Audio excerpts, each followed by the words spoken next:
Hey friends, I am Austin Marie, host of your newest obsession, the NeuroSpicy MomPod, the cozy, sensory-safe corner of the internet where we talk about neurodivergence, nervous system healing, reparenting ourselves, and trying to live honestly in bodies that were never really supported the way they needed to be. Today, I want to talk about a question that keeps coming up, and honestly, it's a question I've been living with for about a year now. Why does being aware make everything harder? Because if you've ever thought, why did I function better before I had words for this? Or I've never felt more neurodivergent than I do now. Or even, why does my healing feel like it made my life smaller? You are not alone, and you're not doing anything wrong. So let's get into it.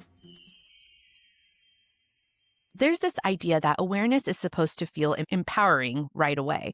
Like once you understand yourself, once you have language or diagnosis or frameworks, everything should just click into place. But for a lot of us, the opposite happens. Suddenly, you're aware of how loud everything is, how much energy social interaction takes, how fast your nervous system gets overwhelmed, or how much you've been pushing past your limits. And it can feel like awareness actually made you weaker. But here's the reframe that changed everything for me. And this is backed by trauma and nervous system research. Awareness doesn't make life harder. It removes disassociation. And disassociation was doing a lot of the heavy lifting before you knew. From a neuroscience perspective, disassociation is a survival strategy. When the nervous system doesn't feel safe enough to fight or flee, it numbs, disconnects, or overrides internal signals so we can keep functioning, especially for autistic people, trauma survivors, parents, and even teachers. So when awareness comes online, you're not suddenly more sensitive. You're just no longer numb. There's another layer to this conversation that I really want to name, especially for neurodivergent girls who grew up in the 90s and early 2000s. And I'm talking specifically to my fellow elder millennials here, because our experience of neurodivergence was not just misunderstood, it was mostly ignored altogether. If you were a neurodivergent girl back then, you probably weren't flagged as autistic or ADHD unless you were causing visible problems for other people. If you were quiet, compliant, high-achieving, or emotionally perspective, you were often praised, not supported. You were labeled sensitive, gifted, dramatic, anxious, or too much.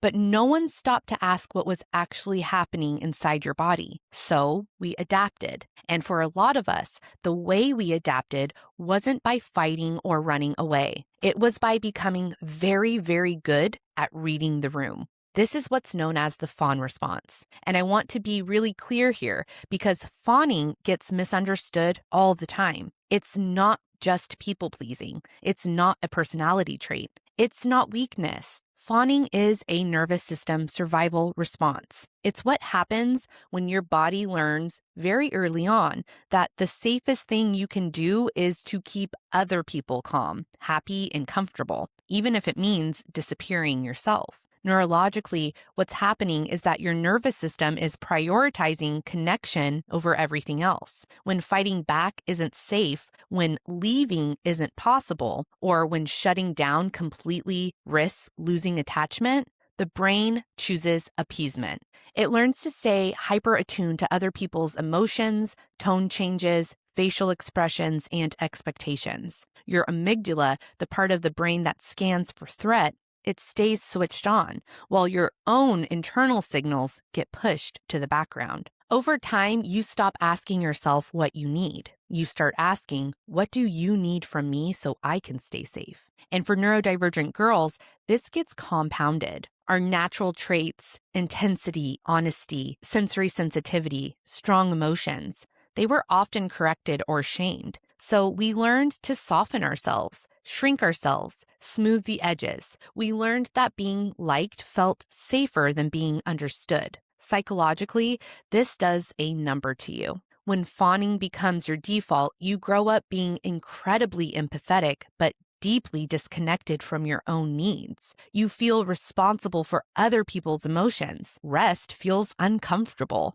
Boundaries feel dangerous. Saying no feels like rejection. You might not even know who you are outside of being useful, agreeable, or emotionally available. And here's the part that so many neurodivergent women recognize later in life. Fawning masks neurodivergent really well. So instead of getting support, you just get praised for coping until one day you cannot anymore. This is one of the reasons so many of us seemed like we were doing fine until adulthood. We held it together through school, through early careers, through relationships, and then parenting happened, or teaching, or caregiving, or just years of cumulative stress and masking. And suddenly, our nervous systems collapsed, not because we were weak, because fawning is not sustainable. This is also why awareness feels so brutal when it first arrives. When you've lived in fawn mode for decades, becoming aware means noticing how often you override yourself. It means feeling guilt when you rest. It means your body reacts strongly when you start saying no. It means connection feels fragile when you stop making yourself small. So when you think, I've never felt more neurodivergent in my life, that makes perfect sense. You're not more neurodivergent now. You're just no longer sacrificing yourself for safety. And that is terrifying at first. Here's a reframe that I want to offer. Fawning kept you alive in a world that didn't know how to protect you. It helped you belong when understanding didn't exist. And you can honor that without letting it run your life forever. Healing isn't about becoming less sensitive or more accommodating. It's about teaching your nervous system that connection can survive honesty, that you don't have to disappear to be loved, that your needs don't make you unsafe. And yes, awareness makes everything harder at first because you're interrupting a survival pattern that once worked. But it's also how you finally start living in your body instead of around it. For most of my life, I thought I had an anger problem. That's how my reactions were framed. And eventually, that's how I framed it myself. When I became a parent, it got worse. I had 2 neurodivergent babies under the age of 3. I was constantly overstimulated. Noise, touch, sleep deprivation, emotional demand, all while working full-time in a school environment that was honestly toxic. But because I didn't know I was neurodivergent, none of that context mattered. My autistic meltdowns weren't recognized as nervous system overload. They were called anger issues. My exhaustion wasn't seen as burnout. It was seen as a personal failing. I was told directly and indirectly that the main problem in my marriage was my anger, not the lack of support, not the invisible labor, not the trauma history, not the sensory load, just me. So I tried harder to be better. And that's the thing about undiagnosed neurodivergent people, especially women and parents. We don't collapse right away. We compensate, we mask, we override our bodies. Research on autistic burnout shows that it's often delayed, years or decades of cumulative nervous system stress before collapse happens, and eventually it did. I remember the exact moment my nervous system said, no more. A coworker told me my principal had been talking badly about me in the office, and something in my body just broke open. I called my provider in a full panic attack, and I'll never forget this part. She didn't rush me. She didn't minimize it. She didn't tell me to calm down. She heard it in my voice, and she gave me very simple instructions. Hang up the phone, finish the day,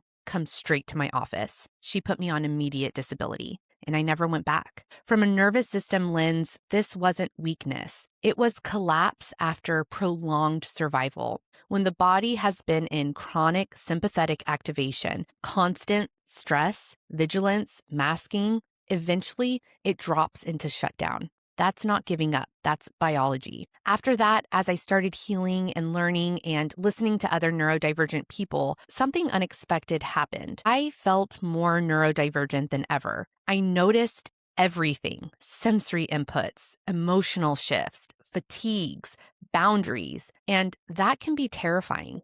Because awareness creates contrast. Before, I didn't know how much I was carrying because I had no reference point for what safety felt like. So let me say this clearly. You didn't lose capacity when you became aware. You lost the ability to keep lying to yourself, and that loss can feel like grief. I grieve the version of myself who carried so much shame without words, who thought she was broken, who blamed herself for reactions that made perfect sense. That grief is real. And at the same time, I am deeply proud of who I am now because awareness gave me something dissociation never could: self-trust. I finally know what's happening in my body. I know when something isn't sustainable. I know when I need rest instead of discipline. And that reframe has been immensely healing. Research consistently shows that validation, having our experiences accurately named, reduces nervous system threat responses. Shame keeps the nervous system stuck. Understanding brings regulation. One of the most healing things for me wasn't a label. It was listening to other neurodivergent people describe experiences I thought were uniquely mine. That's how nervous systems heal, through co-regulation and recognition. Shame thrives in isolation. Healing happens in shared language. If awareness feels harder right now, if you feel more sensitive, more tired, more impacted than ever before, that doesn't mean you're regressing.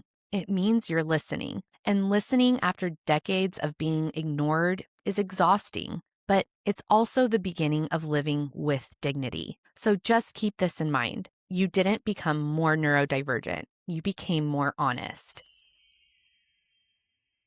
If you've been doing the journal prompts with me, or you just like taking a few minutes at the end of these episodes to reflect, go ahead and stick around for just a little bit longer. I'll do a quick small business shout out and then we'll end it with today's prompt. If that's not your thing, that's totally okay too. You don't owe this space anything. Thank you for being here with me, truly. I love you lots, and I will see you next week. All right, let's do the small business shout out and then we'll close together.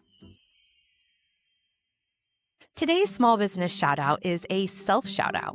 If this episode supported you, resonated with you, or gave you words that you'd never had before, there are a few really meaningful ways you can support this neurodivergent single mama and help keep this podcast going. You can check out my Etsy store where I create neurodivergent affirming designs and resources with a lot of care and intention. You can subscribe or follow the podcast wherever you're listening. That helps more than you know. Or you can share this episode with a friend who might be quietly struggling. And I genuinely love hearing from you. So if you're listening on a platform with comments, please leave one below and tell me what landed. Every share, every listen, every kind word helps keep this sensory-safe corner of the internet alive.